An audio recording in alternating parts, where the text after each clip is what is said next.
Ini kelihatan PowerPoint-nya? Kelihatan, Pak. Kelihatan ya? Eh, ya, berarti langsung kita mulai saja. Materi yang pertama adalah tentang uji korelasi, yaitu parametrik dan non-parametrik. Jadi,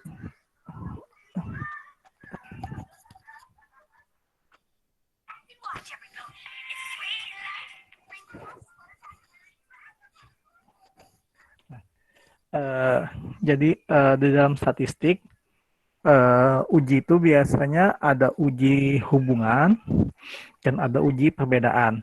Jadi kita mengambil kesimpulan dari suatu penelitian atau riset, biasanya kalau tidak mencari hubungan yang mencari perbedaan.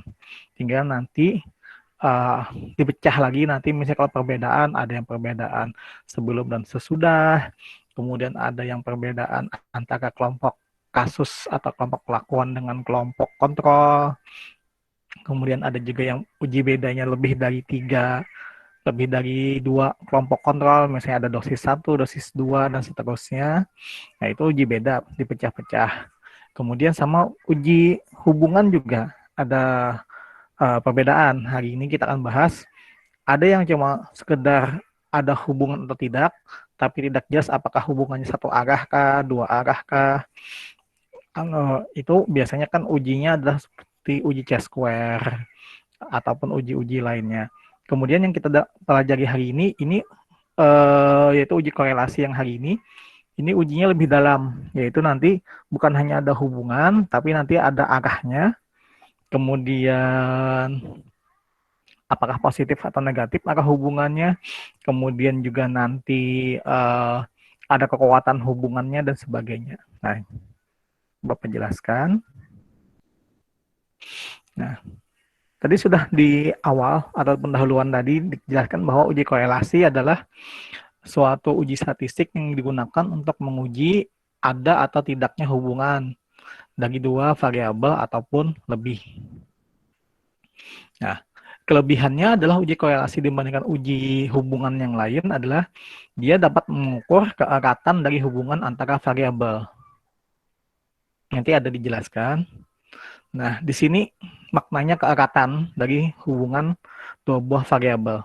Jadi misalnya kalau kita mengatakan hubungan ya, misalnya hubungan contoh di manusia saja, hubungan manusia dengan manusia, kan ada namanya tingkatannya sekedar kenal. Jadi misalnya saya dengan si A itu sekedar kenal, tahu nama. Nah, apakah pernah ketemu? Tidak, misalnya. Contohnya misalnya saya fans dengan artis, misalnya, atau saya tahu dengan presiden, itu sekedar kenal gitu. Nah, itu adalah hubungannya biasanya uh, kurang berarti, tingkatannya seperti ini dicontohkan, misalnya hubungan kurang berarti. Kalau tidak ada hubungan ini memang tidak kenal sama sekali. Misalnya saya ditanyakan apakah Anda kenal dengan si C, memang tidak tahu namanya, tidak tahu wajahnya, itu hubungannya tidak ada hubungan berarti biasanya. Ini kalau diibaratkan dengan hubungan manusia dengan manusia. Kalau yang hubungan kurang berarti ini diibaratkan kayak tadi ya, misalnya saya dengan presiden saya sekedar kenal gitu, saya tahu dengan presiden, cuma apakah tahu nomor telepon beliau, tahu apapun beliau, mungkin tidak gitu, tidak tahu dalam. Kemudian ada lebih tingkatannya lagi, yaitu misalnya hubungannya lemah. Nah, misalnya Anda dengan pedagang sayur di depan rumah Anda, misalnya itu kalau diibaratkan dengan hubungan manusia dengan manusia, cuma ada cuma sekedar perlu gitu. Kalau tidak perlu saya udah tidak perlu akrab gitu. Atau misalnya dengan paman bakso yang sering lewat di depan rumah Anda, ataupun dengan siapapun yang cuma sekedar ada hubungan tapi sebatas keperluan. Itu kalau diibaratkan dengan hubungan manusia dengan manusia. Kemudian juga ada hubungan moderat, artinya sedang. Ini contohnya kayak kalian dengan sesama teman kalian satu angkatan. Itu hubungannya sedang misalnya. Jadi hubungan pertemanan tuh biasanya hubungannya sedang. Kemudian kuat, ini biasanya hubungan lebih akrab, misalnya sahabat, kemudian juga sahabat, mungkin saudara, dan sebagainya. Itu hubungannya sudah kuat, sangat kuat, lebih dalam lagi, misalnya keluarga, kekasih, dan sebagainya. Nah, kalau hubungan mendekat sempurna, kalau di manusia ini jarang, tapi mungkin ada, yaitu misalnya hubungan manusia dengan Tuhan. Nah, gitu. Itu sangat sempurna, misalnya kalau dia sudah sampai mengorbankan dirinya sendiri demi orang lain, itu sudah mendekati sempurna. Nah, ini kalau diibaratkan ya dengan hubungan manusia dengan manusia. Terus kalau di penyakit juga ada sama kayak tadi kan. Nah, dari kita mencari kekuatan hubungan ini, kalau kita di bidang epidemiologi, ini bermanfaat untuk mencari faktor utama dari penyebab penyakit. Sehingga kalau tahu faktor utamanya, maka kita dapat mencegah dari penularan penyakit tersebut. Misalnya itu. Jadi, misal kan diare itu kan penyebabnya banyak. Bisa dia meminum air yang tercemar dengan bakteri ataupun dengan zat kimia, ataukah nanti dia memakan makanan yang mungkin mengandung bakteri ataupun yang terpapar zat kimia sehingga dia mengalami diare. Nah, otomatis karena penyebabnya tadi bermacam-macam sehingga perlu dilakukan penyelidikan. Nah, biasanya kami salah satunya yaitu dengan cara menggunakan uji hubungan. Ada banyak ujinya, ada yang pakai odds ratio, ada pakai relative risk, ada juga pakai C-square. Salah satunya juga menggunakan ini, yaitu uji korelasi. Jadi tergantung nanti di lapangan kan aplikasinya. Nah, nanti kalau ketemu ternyata hubungannya adalah sangat kuat ataupun mendekati sempurna, berarti di situ Anda bisa menjelaskan bahwa oh ternyata penyebab keracunan atau penyebab diare massal di tempat ini adalah karena misalnya airnya tercemar gitu. Sehingga saat itu jadi rekomendasi kita ajukan ke dinas kesehatan ataupun ke pemerintah setempat bisa ditanggulangi sehingga wabahnya itu bisa ditekan. Nah, jadi yang kita pelajari hari ini sangat bermanfaat aplikasinya di lapangan gitu. Jadi itu sangat berguna sekali. Jadi kalau cuma ada hubungan kan bingung. Misalnya kayak tadi kan semuanya berhubungan dari misalnya ada 4 penyebab wabah.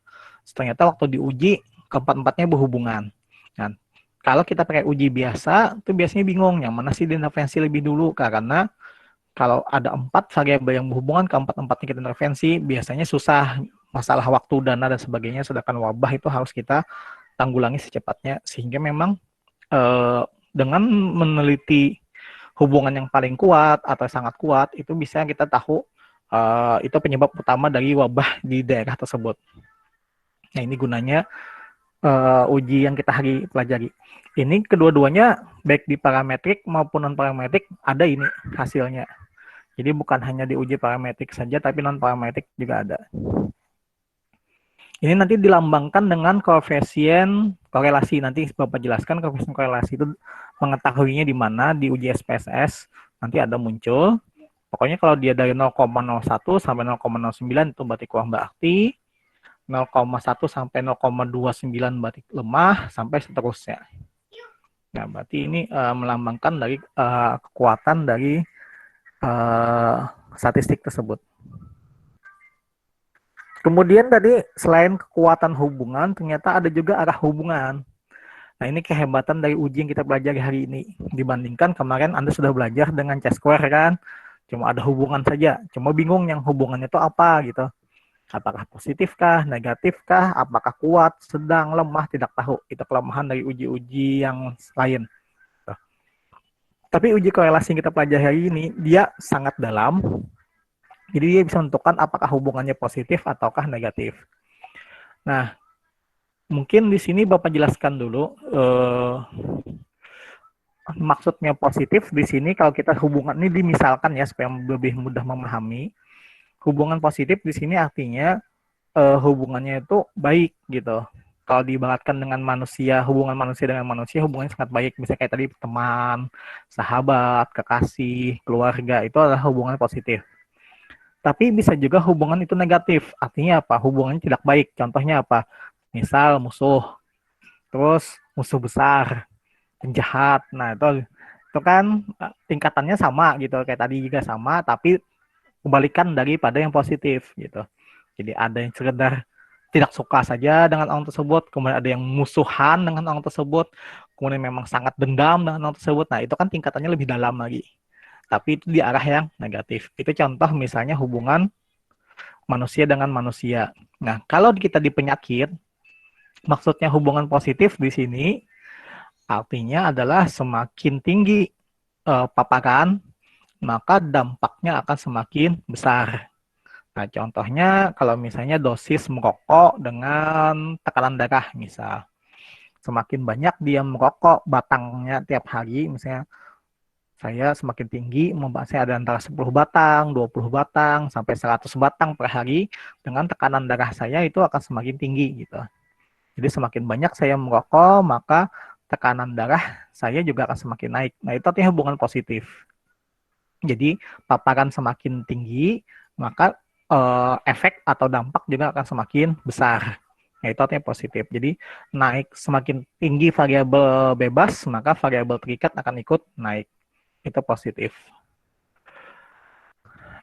Kemudian ada juga hubungan yang sifatnya negatif tadi ya. Saya contohkan juga sudah tadi dengan hubungan manusia dengan manusia. Maksudnya di sini artinya dia kebalikan daripada yang positif. Kalau tadi positif artinya semakin tinggi paparan maka dampaknya akan semakin turun. Kalau negatif malah sebaliknya, semakin tinggi paparan maka dampaknya akan kalau positif tadi semakin tinggi paparan maka dampaknya akan naik. Kalau negatif malah sebaliknya, yaitu semakin tinggi paparan maka dampaknya akan turun gitu.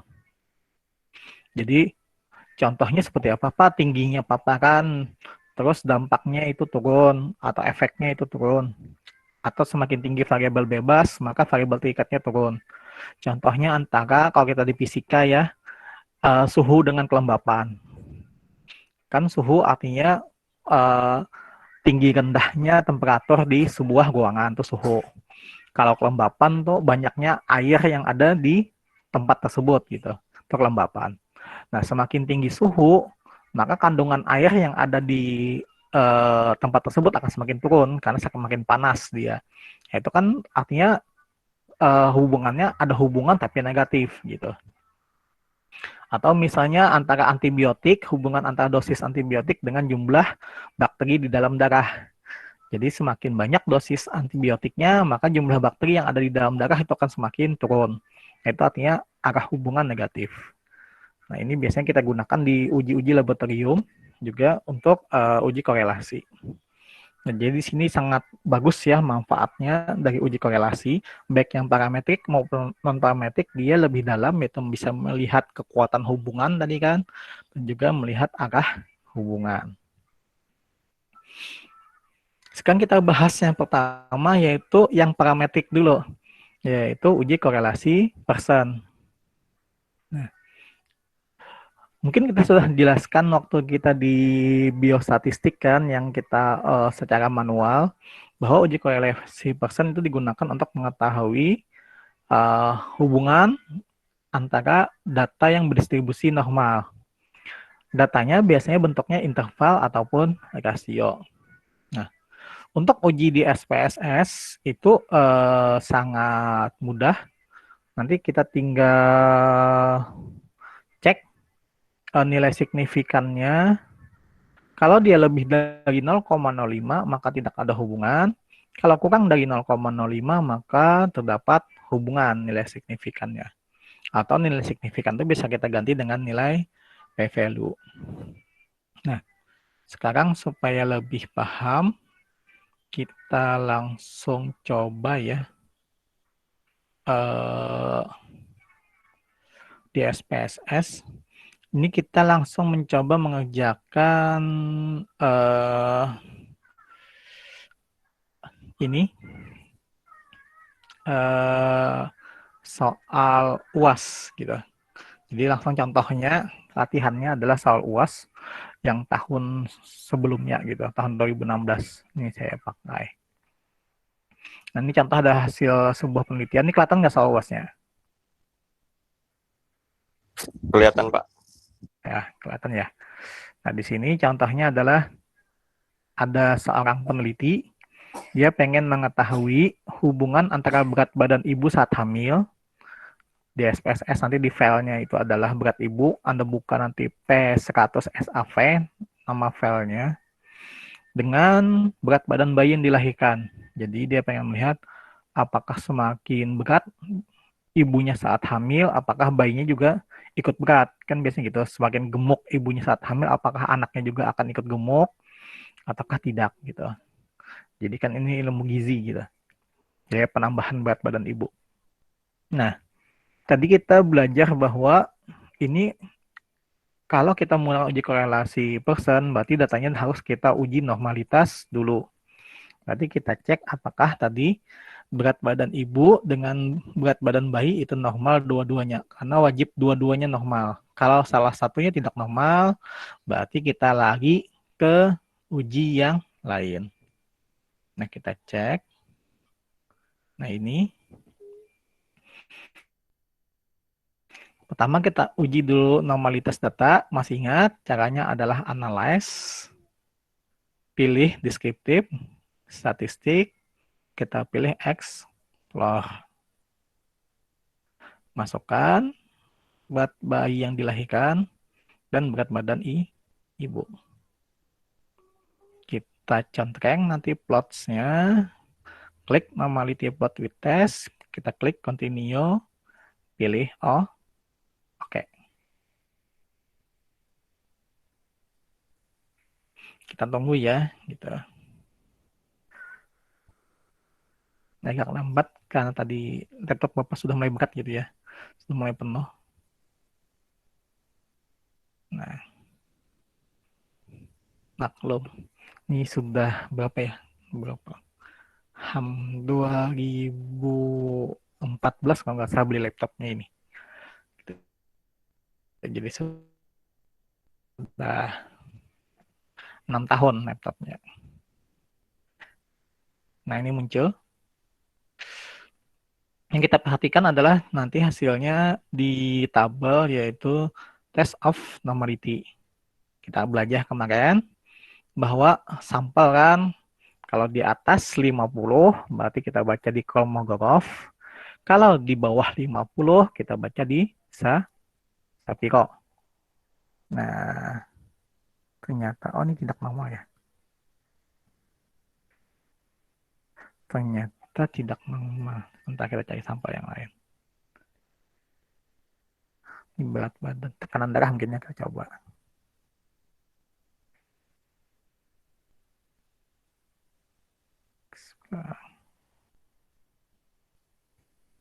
Tekanan darah tinggi. Coba.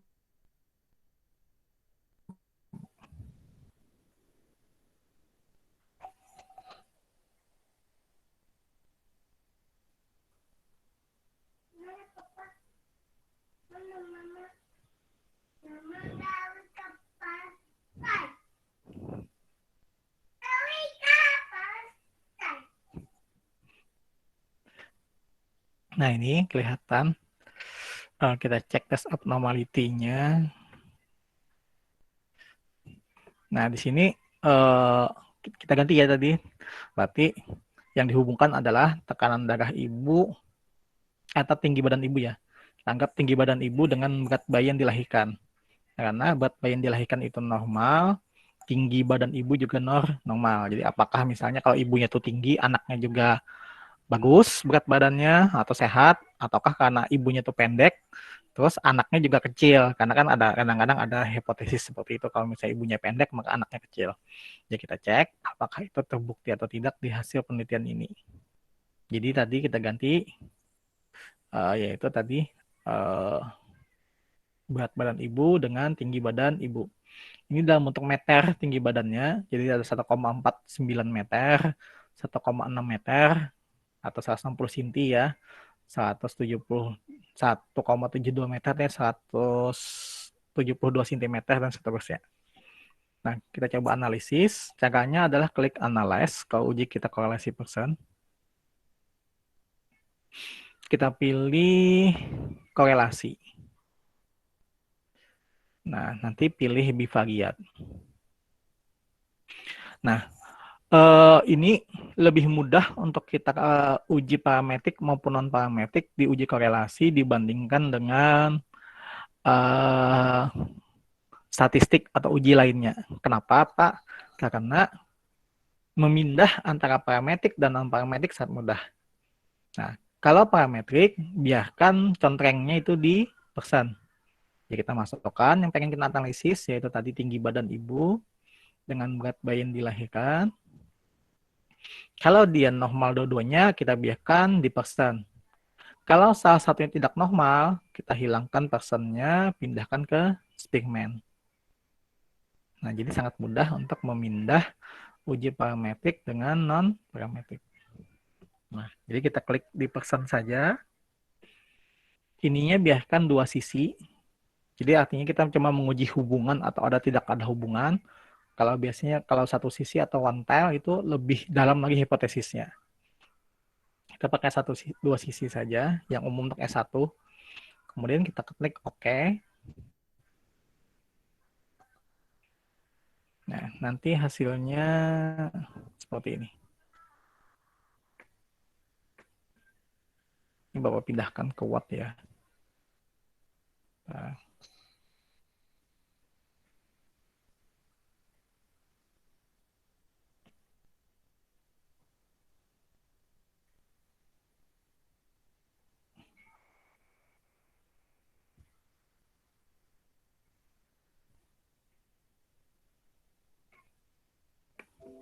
lambat lagi.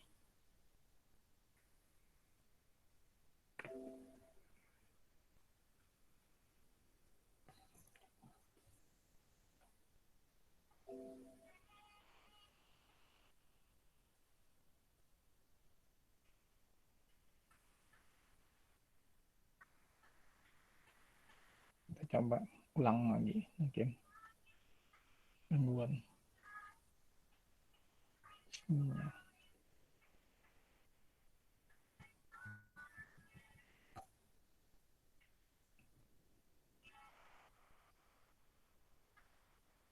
Kita coba ulang ya analisisnya.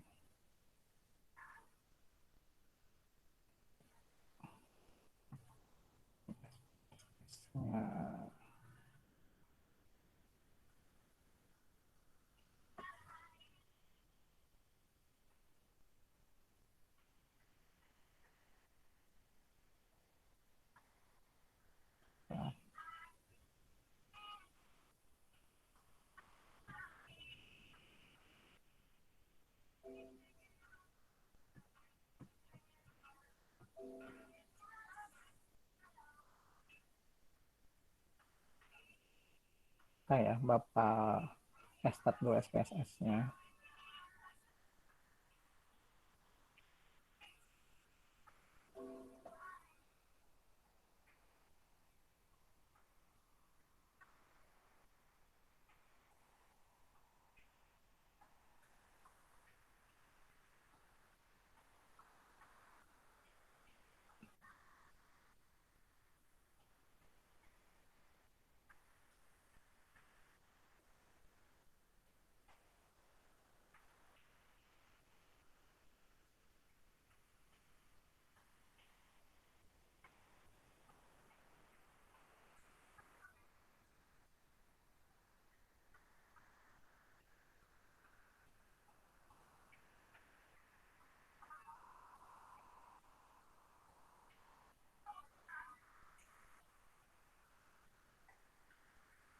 Masih sambil loading, nggak dibuka.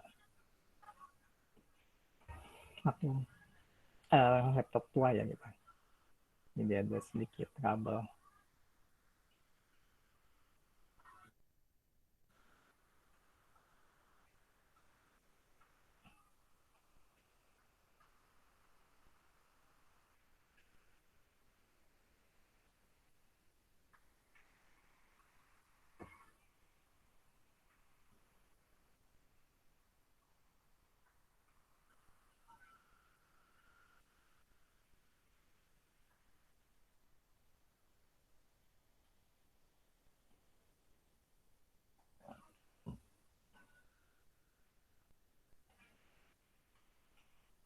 Ya, ini Bapak tampilkan lagi.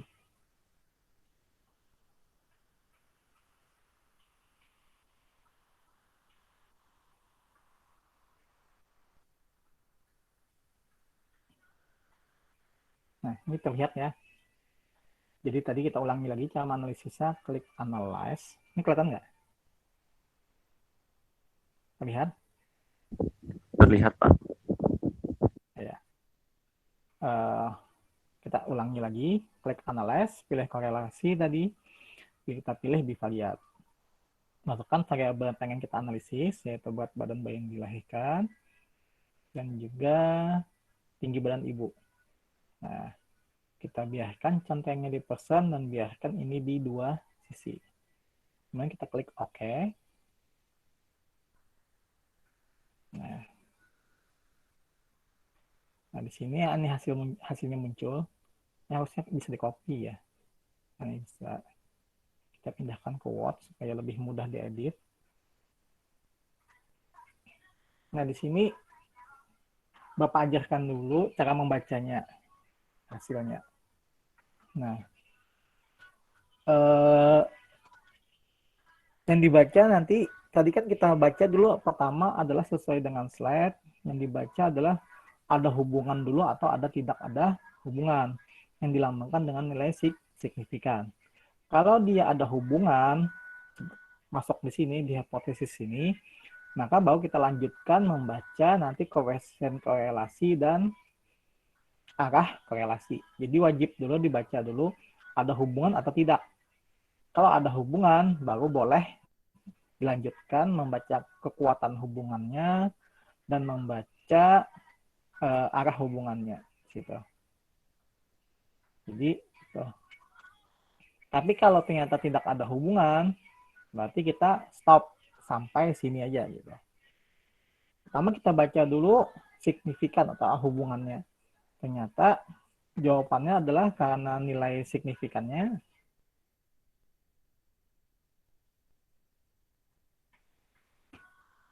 adalah 0,120. Ini kalau kita bandingkan dengan 0,05 lebih besar atau lebih kecil? Lebih besar. Nah, lebih besar. Kalau lebih besar berarti jawabannya yang mana di sini? Ada hubungan atau tidak ada hubungan? Tidak ada hubungan, Pak. Tidak ada hubungan. Jadi jawabannya adalah dia tidak ada hubungan antara tinggi badan ibu saat hamil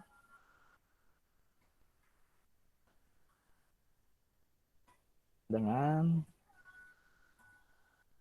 berat bayi yang dilahirkan. Nah, ini. Berarti teori yang mengatakan bahwa oh ternyata ibu hamil itu harus tinggi supaya anaknya juga sehat, ternyata itu tidak bisa dibuktikan karena ini memang hasil penelitian dengan 30 sampel ibu hamil itu menunjukkan ternyata tidak ada hubungan antara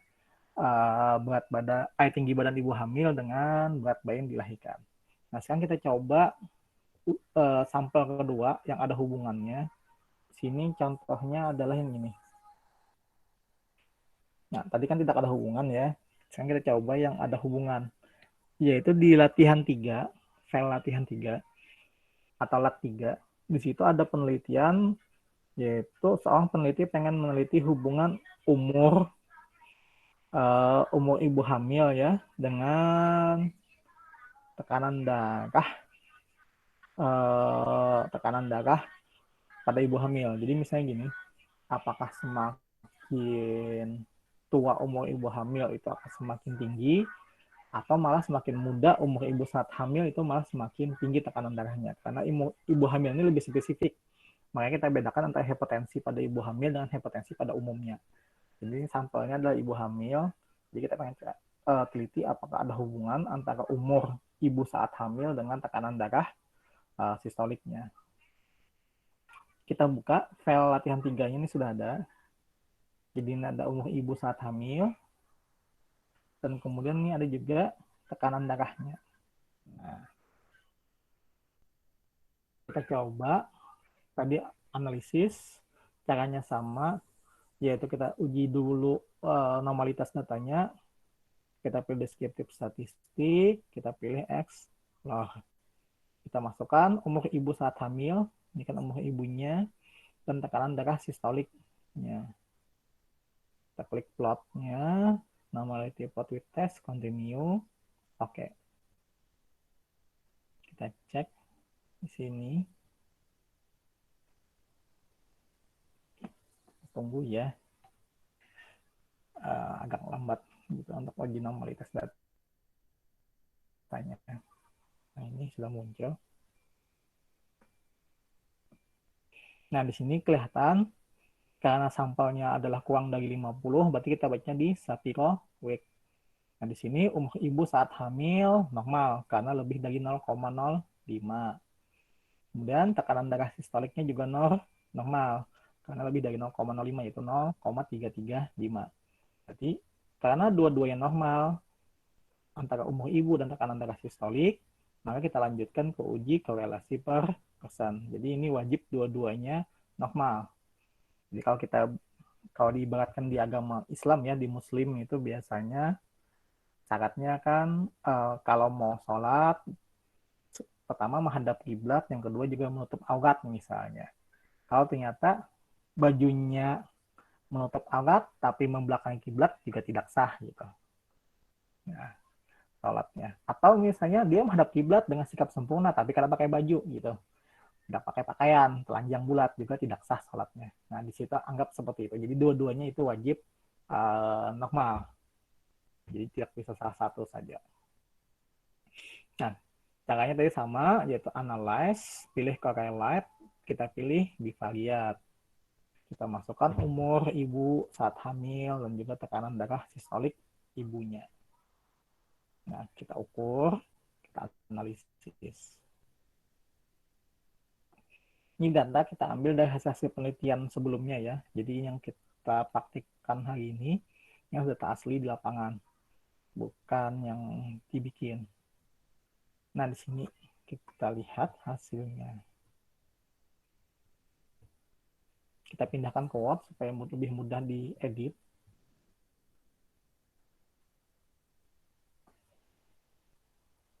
Nah, tadi sama tahapannya yang kita baca dulu adalah nilai signifikansinya. Nah, sini kalian mungkin mau tanya-tanya kenapa tampilan SPSS-nya seperti ini. Nah, jadi SPSS ini dia sangat familiar, sangat mudah digunakan, bahkan tanpa diminta dia sudah membantu. Nah, yang pertama adalah ini. Jadi di sini adalah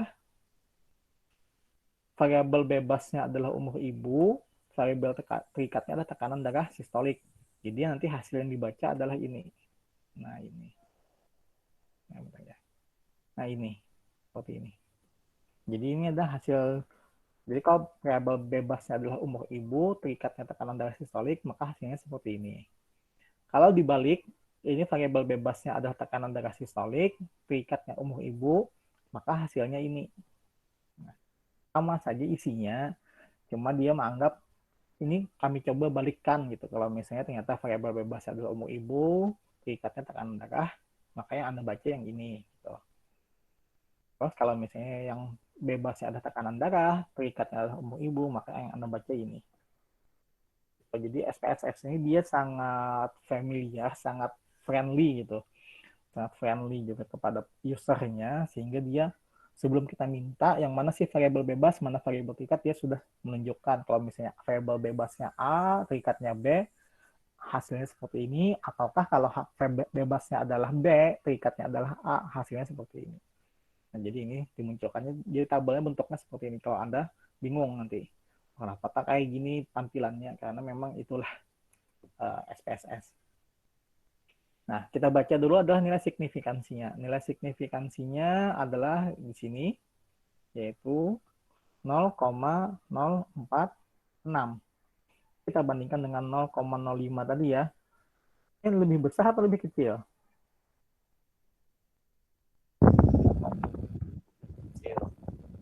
Lebih ke kecil kan? Jadi lebih kecil. Maka maknanya adalah terdapat hubungan antara umur ibu saat hamil dengan tekanan darah balik ibu. Karena dia sudah memenuhi syarat pertama, yaitu ada hubungan, kita baca tadi sesuai dengan slide. Yang kedua yaitu kekuatan hubungannya dan arah hubungannya. Nah, yang kita baca dulu tadi adalah kekuatan hubungan. Nah, kekuatan hubungan itu dilambangkan dengan nilai koefisien korelasi. Nah, koefisien korelasinya adalah tadi 0,521 yang ini. Yang negatifnya ini bukan angka. Jadi tanda negatif di sini ini melambangkan arah. Jadi ingatkan tadi ya, di slide ada. Jadi tanda negatif nanti kalau dia hasilnya adalah positif, tidak ada tanda negatif, berarti arah hubungannya positif. Kalau nanti di depannya ada tanda negatif, di depan angkanya tadi ada tanda negatif, itu berarti arah hubungannya negatif. Nah, jadi ditulisnya adalah 0,521, jangan ditulis negatif 0,521, jangan. Kalau untuk melihat kekuatan hubungan ya. Jadi ini yang A-nya, hubungannya dulu. Yang B-nya kita baca kekuatan hubungannya. Ini kita cek di tabel tadi, 0,521 masuk di sini. Antara 0,50 sampai 0,69. Berarti ini masuk kekuatan hubungan kuat.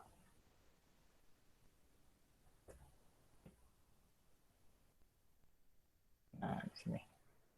Tapi hasil riset ini bisa dijadikan sebagai rujukan ataupun pedoman dalam tata laksana ibu hamil. Kenapa di sini menunjukkan ternyata umur ibu tuh sangat berpengaruh kuat dengan tekanan darah sistolik, walaupun ada hal lain yang mempengaruhi, misalnya ada pola makan, stres dan sebagainya. Tapi ternyata umur di sini juga berpengaruh. Nah, jadi sehingga bisa dijadikan rujukan untuk tata laksana pertolongan pada ibu hamil. Terus tadi tanda negatif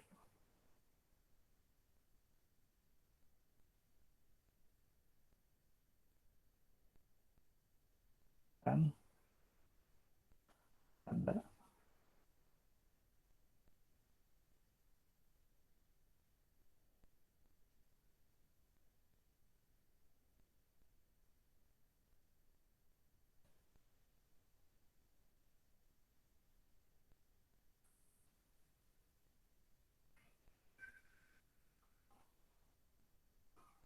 artinya apa? Semakin muda umur ibu saat hamil,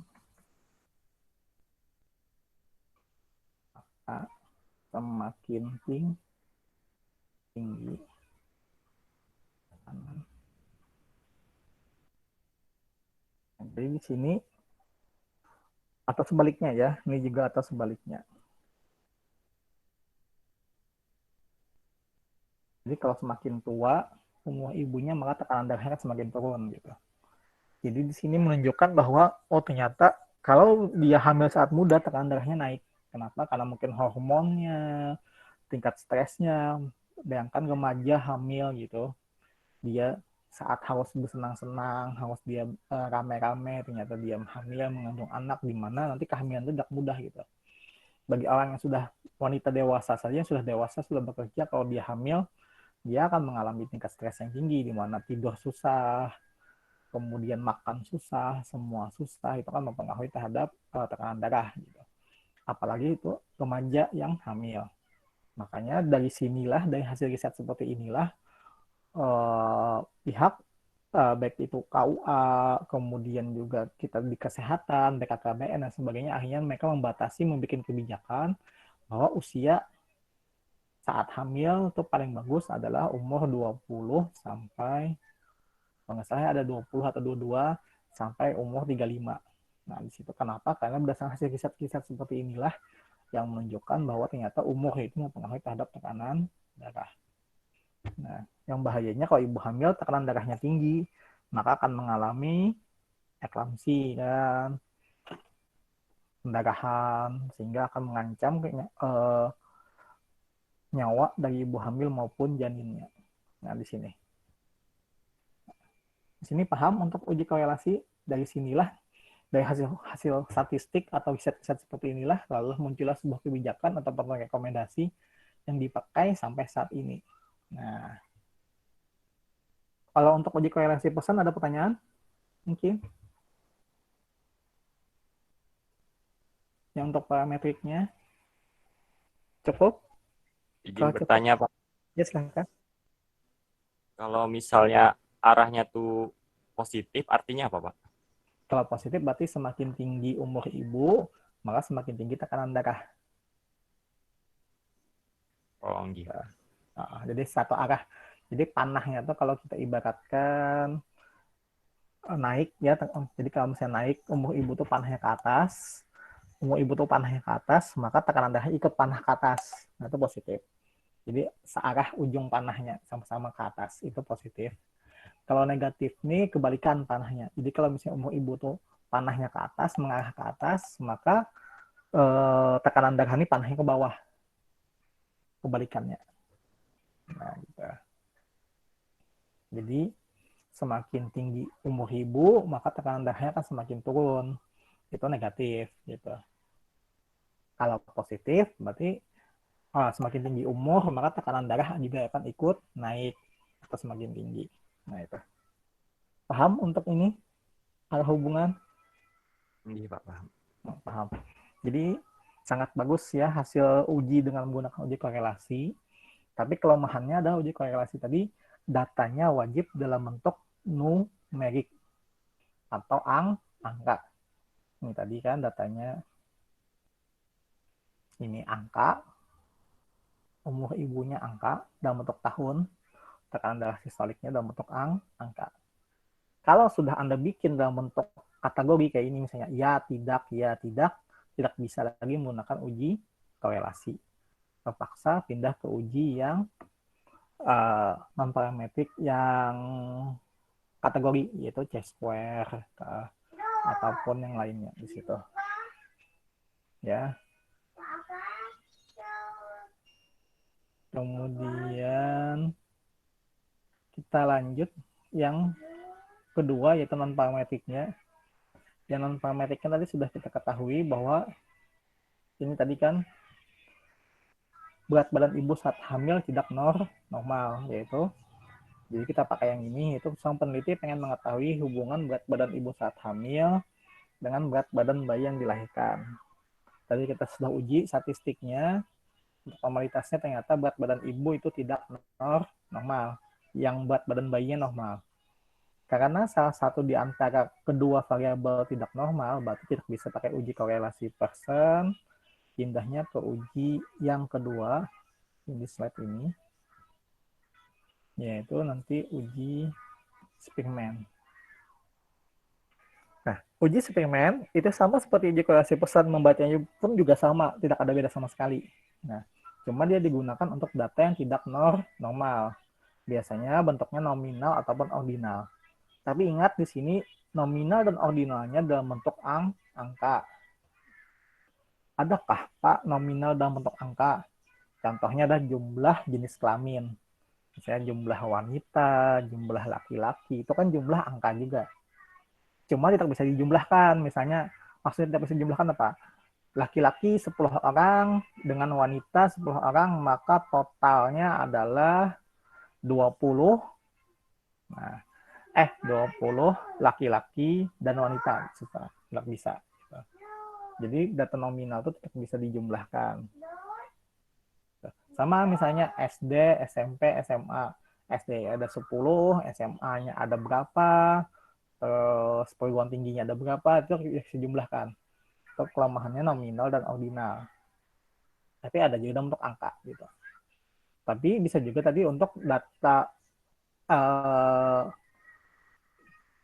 skala data interval ataupun rasio yang tidak normal juga bisa untuk menggunakan uji Spear eksperimen ini. Cara membacanya sama, baca dulu nilai signifikannya. Kalau ada hubungan, berarti kita lanjutkan membaca kekuatan hubungan dan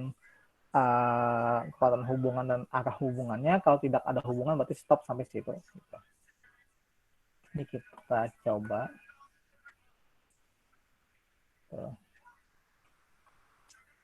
Sebentar ya, Bapak izin dulu membuat dot buat anak gitu. Ya, bentar ya.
Halo, tes tes.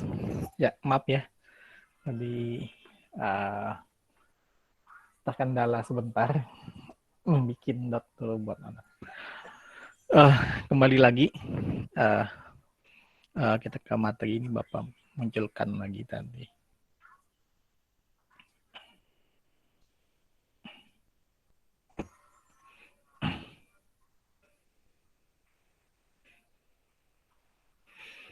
Nah, ini muncul kelihatan?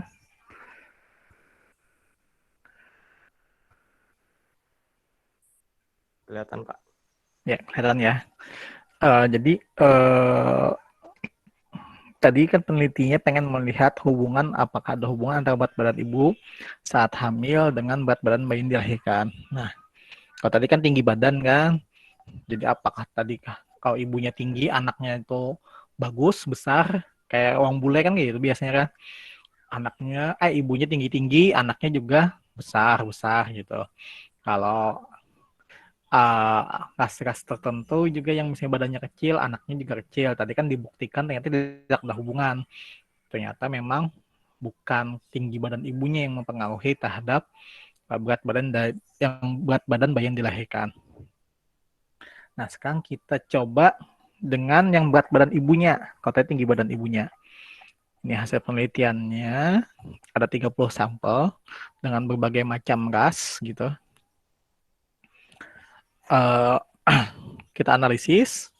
Tadi sudah kita analisis bahwa ternyata berat badan ibu itu tidak normal, berat badan bayinya itu normal, sehingga tidak bisa menggunakan uji parametrik. Nah, kita analisis untuk uji non-parametriknya. Caranya sama, klik analyze, kita pilih correlate. Correlate-nya atau bahasa Indonesia-nya adalah korelasi atau hubungan. Kita pilih bivariat.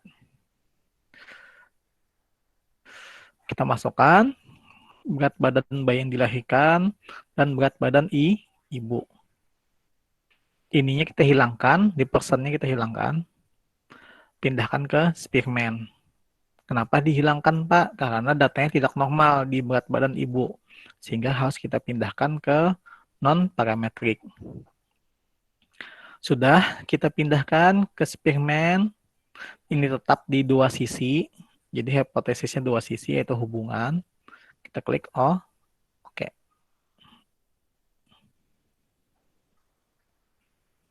Hasilnya akan muncul.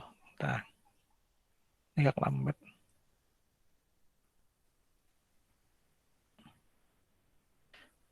Nah, ini muncul sudah. Kita tekan ya, sama aja. Kita pindahkan ke Word, lebih mudah dibaca dan menjelaskannya. Nah, di sini.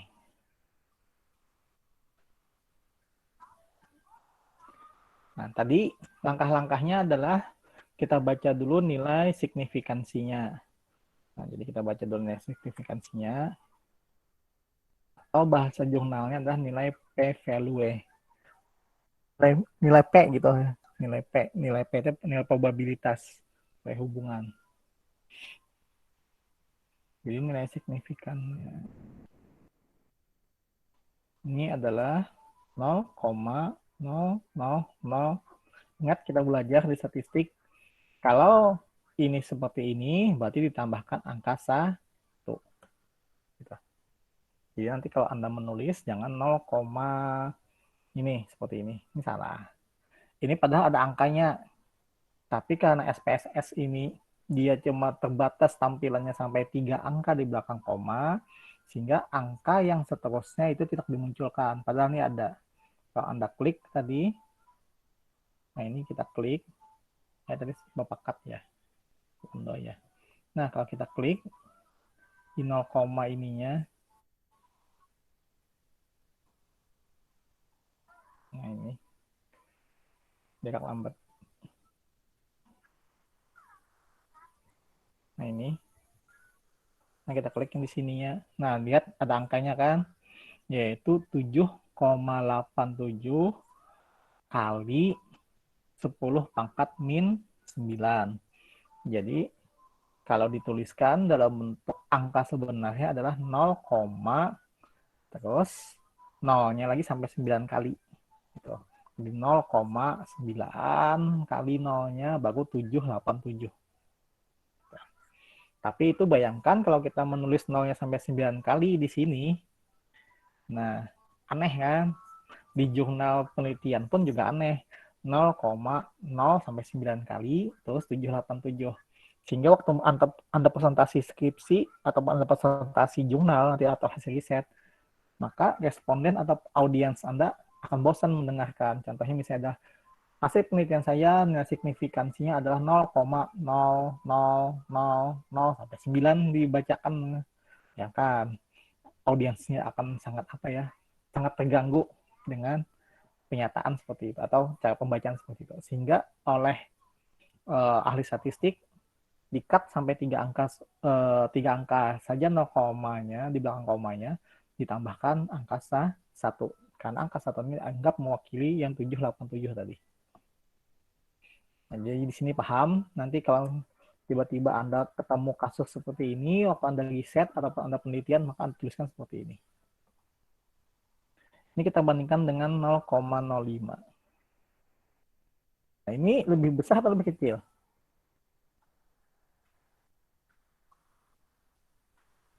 Halo?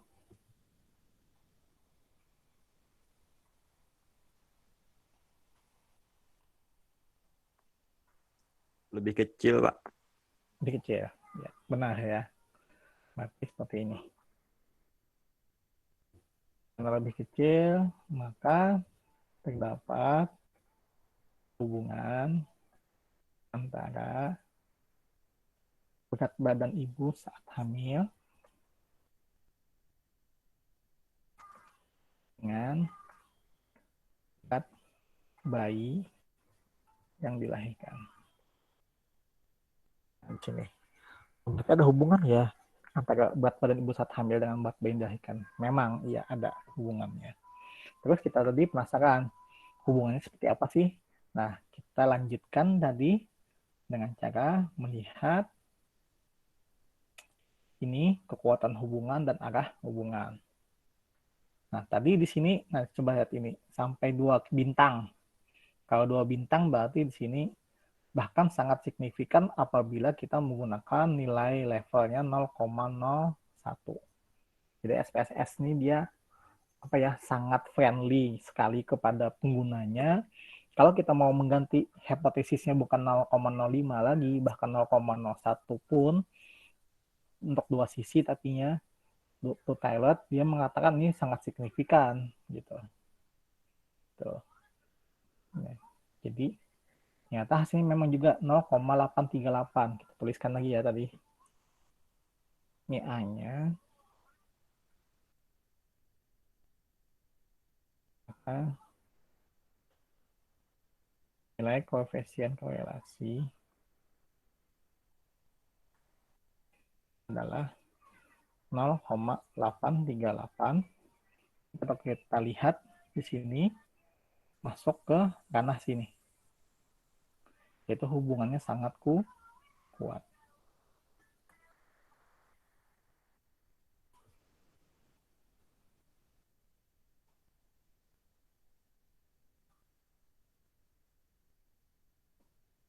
Sehingga yang kita teliti ini ada suatu penemuan yang bagus gitu, suatu penemuan yang sangat kuat untuk menjadikan rekomendasi bagi penanganan ibu hamil. Nah, terus tadi kita baca lagi arah hubungannya.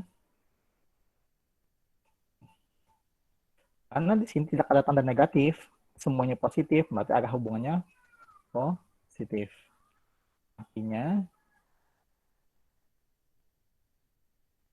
makin berat ya, makin berat. Oh, maksudnya gini ya, semakin tinggi berat badan ibu hamil, maka semakin tinggi berat bayi yang dilahirkan. Nah, ini jadi panahnya ke atas berat badan ibu hamil, maka berat badan bayinya juga ikut ke atas, artinya positif gitu. Nah, jadi di sini akhirnya jadi kebijakan bahwa sekarang kan ada kebijakan kalau Anda belajar Cashflow kan, pernah belajar Cashflow bahwa ibu hamil itu ada minimal kenaikan berat badan. Kalau di bawah itu maka ibunya mengalami KK atau kelangkaan energi kronis yang akan berdampak bayinya mengalami BBLR. Nah, jika Anda kadang-kadang bertanya-tanya waktu Anda membaca, kenapa Pak ada kebijakan itu muncul? Itu muncul dari hasil penelitian seperti ini. Kebijakan-kebijakan yang muncul terkait tadi umur ibu saat hamil bagusnya adalah 20 sampai 35, ada hasil risetnya yang memang membuat ahli kedokteran maupun ahli kesehatan masyarakat menyarankan umur ibu saat hamil bagusnya adalah seperti itu tadi.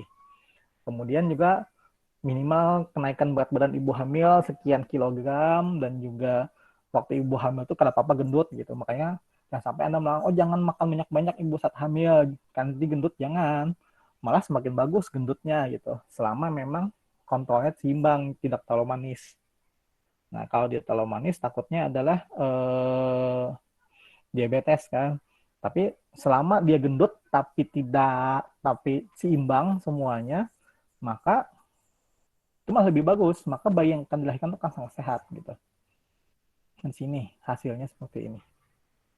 Nah, dan inilah akhirnya jadi kebijakan di bidang kesehatan reproduksi maupun di kesehatan ibu dan anak. Nah, ini ada pertanyaan untuk uji korelasi berarti ternyata hasil riset seperti inilah yang jadi akhirnya muncullah kebijakan-kebijakan yang Anda pelajari di KIA, di Kespo, ataupun di bidang-bidang kesehatan lainnya, karena itu berdasarkan dari hasil riset di lapangan.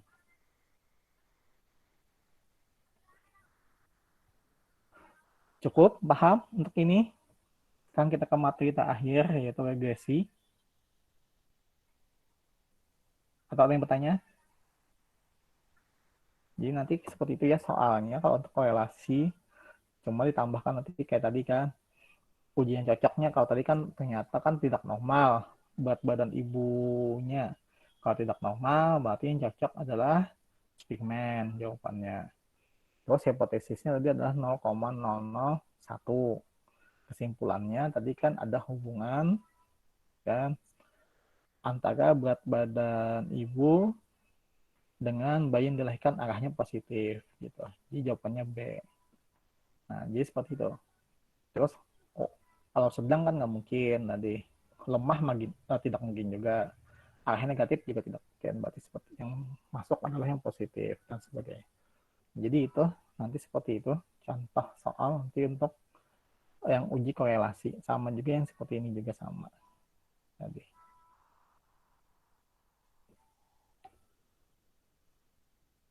Kalau sudah, kita lanjut ya yang terakhir, yaitu tentang uji regresi linier. Uji regresi linier ini adalah lanjutan dari uji korelasi.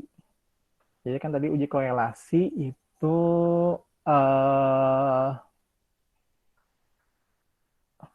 menentukan ada hubungan atau tidak ada hubungan sudah selesai gitu. Dengan ada nanti kekuatan hubungan dan arah hubungan. Nah, tapi kita pengen sesuatu yang lebih gitu dibandingkan cuma sekedar tahu kekuatan hubungan dan arah hubungan. Itu bisa dilanjutkan dengan uji regresi. Tapi ingat, regresi itu digunakan untuk yang lanjutkan uji korelasi persen yang parametrik. Kalau dia tidak parametrik, nah, tidak uji parametrik, berarti dia laginya adalah ke uji stop cuma sampai ke uji Spearman saja. Jadi kalau misalnya tiba-tiba Anda tidak normal datanya, kemudian pengen ke regresi tidak bisa, karena datanya sudah tidak normal. Jadi kalau masuk ke regresi itu syaratnya adalah datanya wajib normal. Nah, jadi kalau sudah normal, diuji korelasi ada hubungan signifikan, baru masuk ke regresi. Jadi syaratnya adalah dia normal dan berhubungan.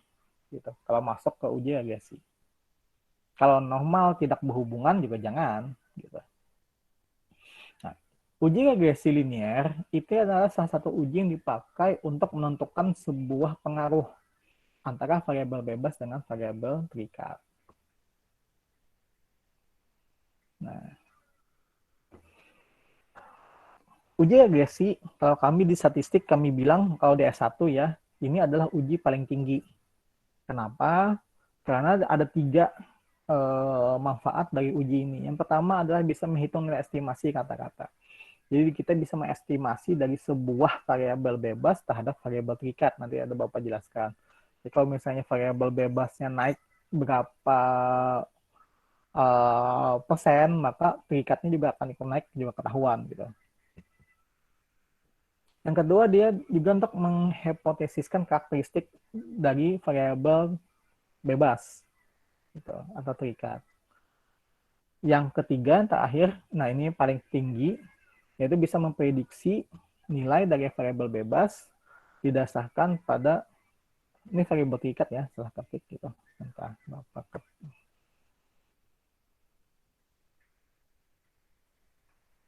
Estimasi kata-kata dari variabel terikat. Nah,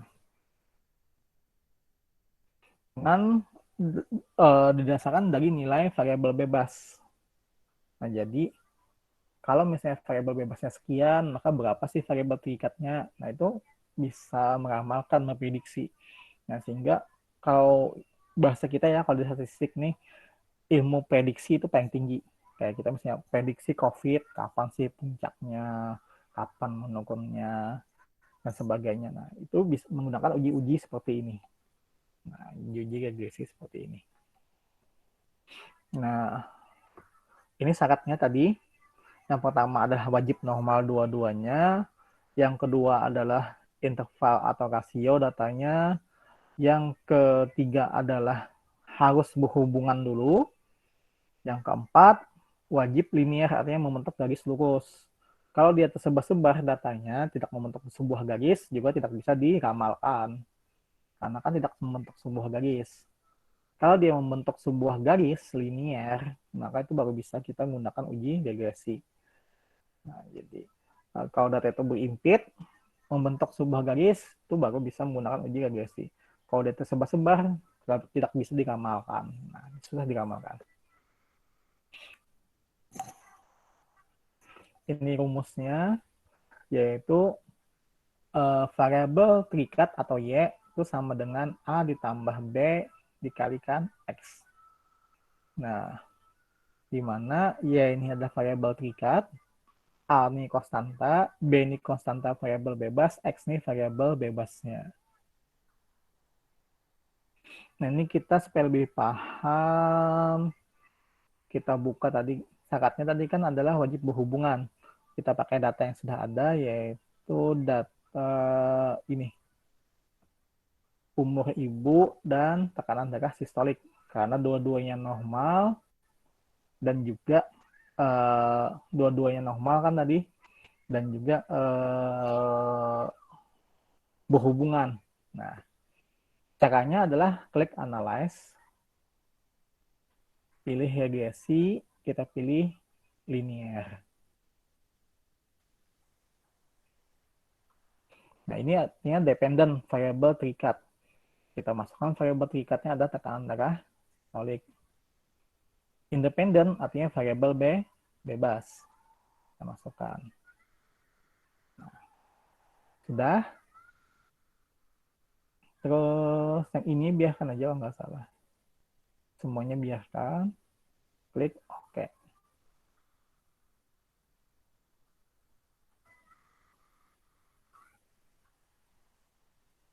Tunggu, hasilnya belum keluar.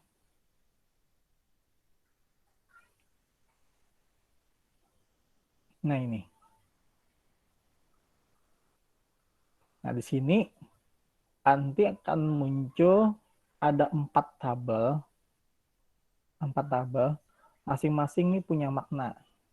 Nah, di slide ini Bapak jelaskan maknanya.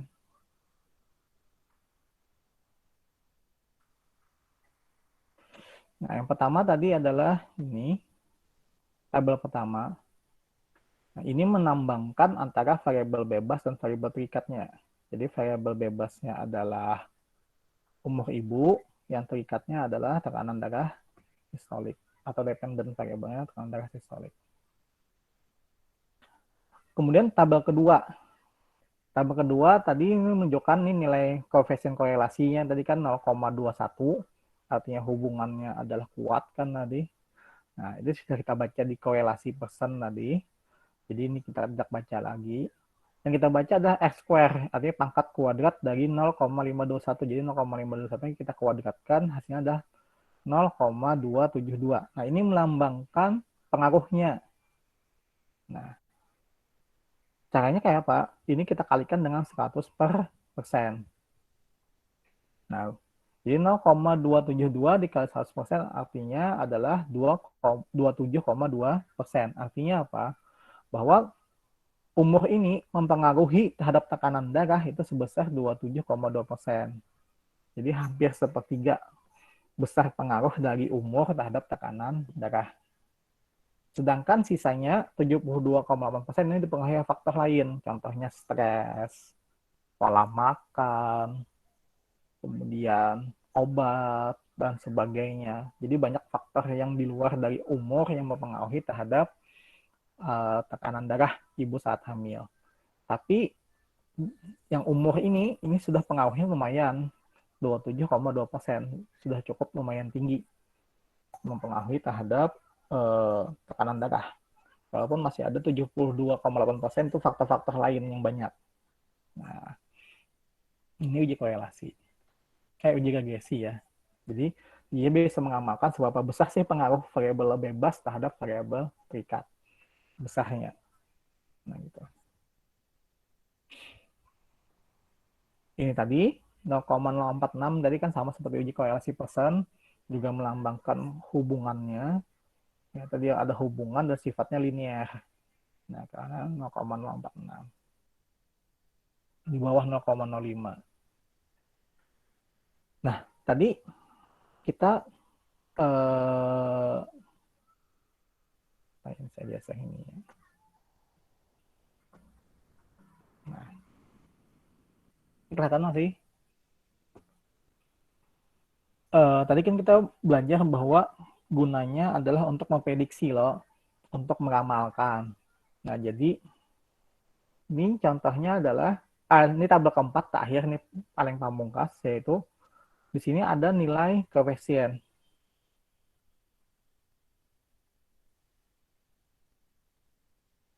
Nilai koefisien yaitu tadi yang konstan ini adalah nilai dari A-nya. Nilai dari A-nya. Kemudian ada tadi kan rumus regresi adalah Y sama dengan A ditambah B dikalikan dengan X. Di mana Y ini adalah variabel terikat, yaitu tekanan darah sistolik. Jadi kita ganti Y-nya dengan tekanan darah sistolik. A-nya ini adalah konstanta. Konstantanya kita dapatkan dari nilai tabel keempat. Yang konstan ini adalah konstanta. Kita masukkan, hasilnya adalah 135,633. Kemudian ada B. B ini artinya konstanta dari variabel bebasnya dari umur ibu. Umur ibu konstantanya adalah minus. Karena ada arah hubungannya negatif ya, jadi minus. Kemudian 553. Jadi kita masukkan. Jadi 135 ditambah B. B-nya adalah minus 0,553 dikalikan umur ibu. Jadi hasil akhirnya adalah tekanan darah sistolik sama dengan 135,63 dikurangi 0,553 dikalikan umur ibu. Nah, jadi di sini maknanya adalah misal ya,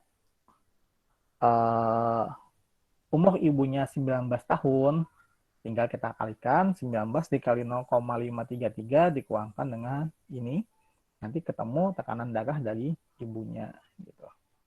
Jadi di sini dengan menggunakan regresi ini kita bisa meramalkan tekanan darah ibu walaupun tidak menggunakan tensimeter. Nah, tapi ingat prediksinya ini cuma 30% tadi kan. Ini kemungkinan benarnya cuma 30% gitu. Berdasarkan rumus ini. Tapi sudah cukup lumayan. Jadi dari 100 kali percobaan ada 30 percobaan yang sesuai prediksi ini. Nah, itu. Jadi ini hasil akhir tadi dari uji regresi linear. Nah, ini tadi. Jadi ada maknanya ya. Tabel pertama untuk melambangkan variabel bebas dan variabel terikat. Tabel kedua itu melambangkan pengaruh dari variabel bebas terhadap variabel terikatnya. Tabel ketiga ini melambangkan apakah linear atau tidak. Kalau sudah linear berarti bisa lanjut ke tabel keempat, kita baca persamaannya. Jadi persamaannya yang ini tadi.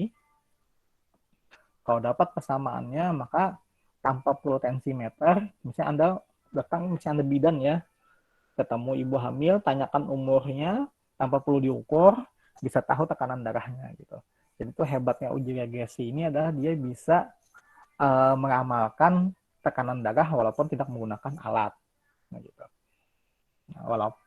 Semakin bagus hasil ininya, semakin bagus, misalnya sampai 90%, 80%, maka semakin tinggi prediksi dari hasil persamaan regresinya. Jadi kalau masih semakin mendekati terhadap tinggi, mendekati sampai 100%, berarti ini prediksi rumusnya ini semakin bagus gitu. Nah, di sini. Berarti semakin akurat dia. Bahkan bisa menggantikan sebuah alat. Makanya kalau misalnya Anda menanya, rumus IMT itu mungkin ditemukan dari seperti ini, dari uji-uji seperti ini. Jadi rumus-rumus tertentu itu memang ditemukan seperti ini supaya bisa mengamalkan terhadap suatu efek atau fenomena. Nah, silahkan ada pertanyaan untuk uji regresi.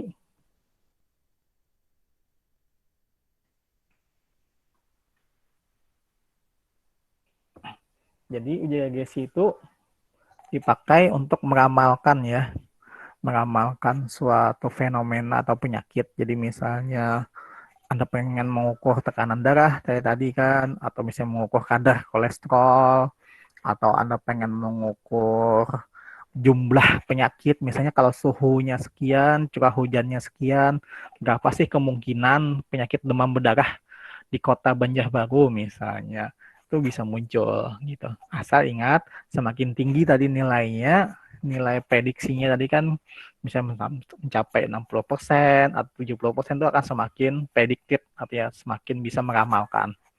Nah, kebetulan tadi kan cuma 27%, makanya masih efektif menggunakan tensimeter dibandingkan menggunakan rumus regresi untuk meramalkan atau memprediksi dari tekanan darah ibu.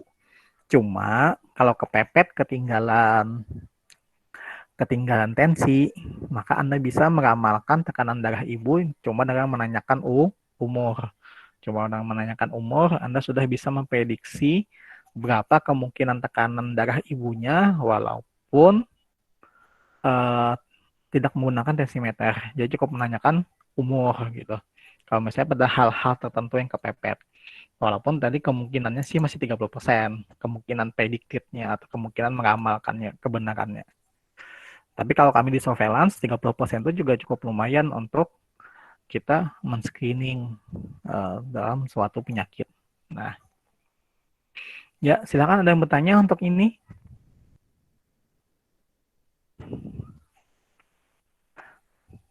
Paham atau malah bingung gitu. Silahkan. Ini Bapak rekam Izin ya tadi. Ya silakan, Dimas, silakan. untuk normalitas data itu kalau jumlah variabelnya kurang 50 tuh pakai Kolmogorov atau Shapiro, Pak. Soalnya di modul terdahulu tuh sama di beberapa PPT tuh lihat tuh kalau kurang dari 50 tuh malah ngambil nilai yang Kolmogorov, Pak. Jadi ini ada bukunya ya. Gitu. Ini Bapak tampilkan. Makanya saya tanyakan sih ibunya ada ngasih buku nggak gitu. Ibu Faah. Kalau kalau misalnya beliau nggak ngasih buku nggak bisa mana juga sih. Nggak bisa. Karena yang menulis sih beliau gitu. Yang menulis lebih banyak beliau. Kalau Bapak sih lebih mengeditnya. Ini Bapak tunjukkan bukunya tentang uji normalitas.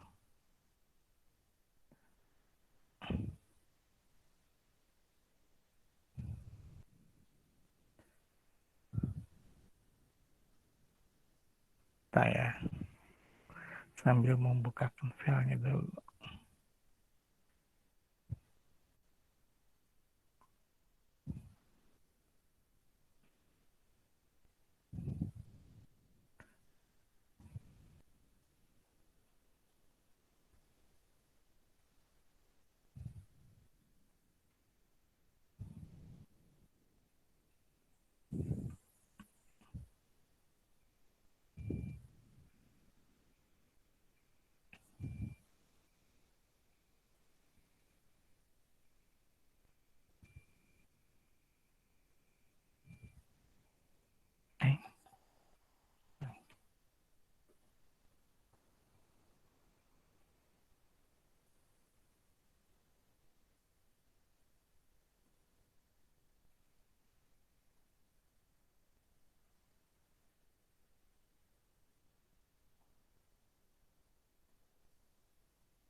Nah ini,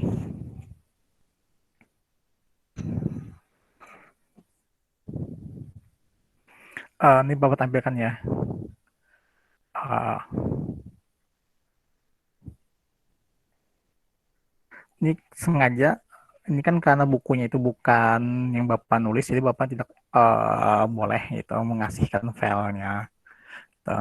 Ini bukunya ada punya Ibu Faah dan itu hak beliau, hak royalti beliau gitu. Namanya ada hak kekayaan intelektual dia yang nulis gitu. Jadi kami tidak boleh sembarangan membagikan dan sebagainya gitu.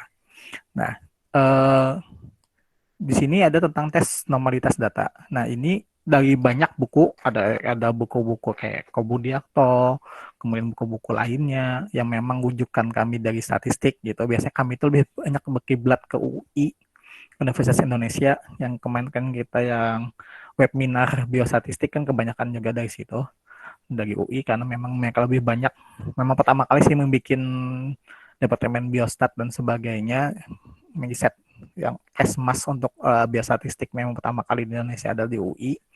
Jadi memang kita kebanyakan berkiblat ke sana, dan juga dari buku-buku luar negeri juga sama. Di sini menunjukkan bahwa kalau sampelnya itu ada 50 atau lebih, maka kita menggunakan atau membacanya adalah uji Kolmogorov.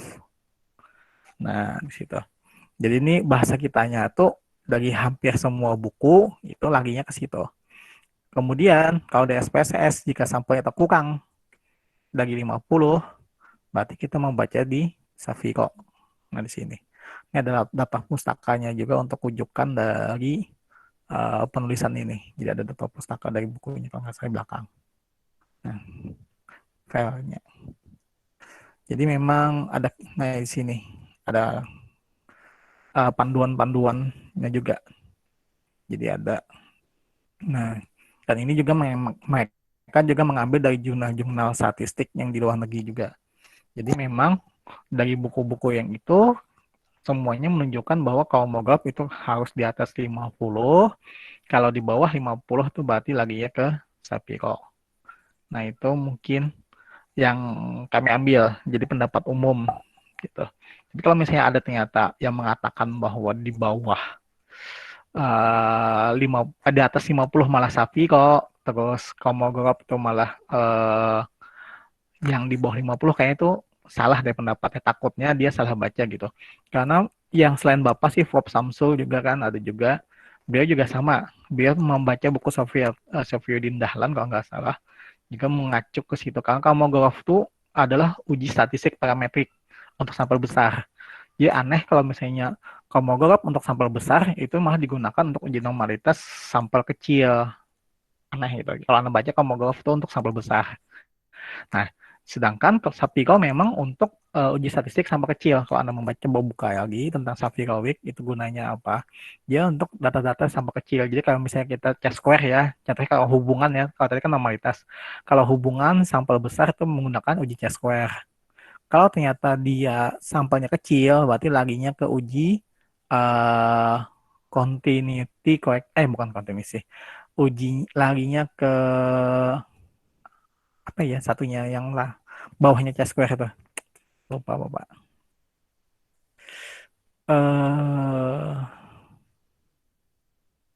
Lupa lah, kadang-kadang aja C-square, bentar lupa cek. Jadi kalau dia tidak normal atau tidak nilai expected count-nya tidak memenuhi dari C-square, maka laginya ke Fisher exact, Pak. bujur-bujur ya. Nah itu. Nah, kadang-kadang aja itu lupa-lupa. Nah, visa eksak benar. Nah, itu. Jadi versi eksak itu ada kawan untuk sampel besar gitu. Karena dia biasanya untuk sampel di bawah 30. Jadi kalau C-square itu, nah kalau C-square kan syaratnya 30 kan. Kalau 30 ke atas pakai C-square. Kalau di bawah 30 berarti laginya ke Fisher. Nah itu. Nah itu sama juga kayak gini. Jadi kalau mau tuh memang untuk sampel besar. Kalau Anda baca lagi di buku statistik yang manual ya. Yang manual. Kemudian visa eksak, Salpikovic itu untuk sampel kecil. Tuh. Jadi kalau zaman dulu sebelum ada SPSS, bayangkan zaman Bapak dulu, uji normalitas tuh harus kayak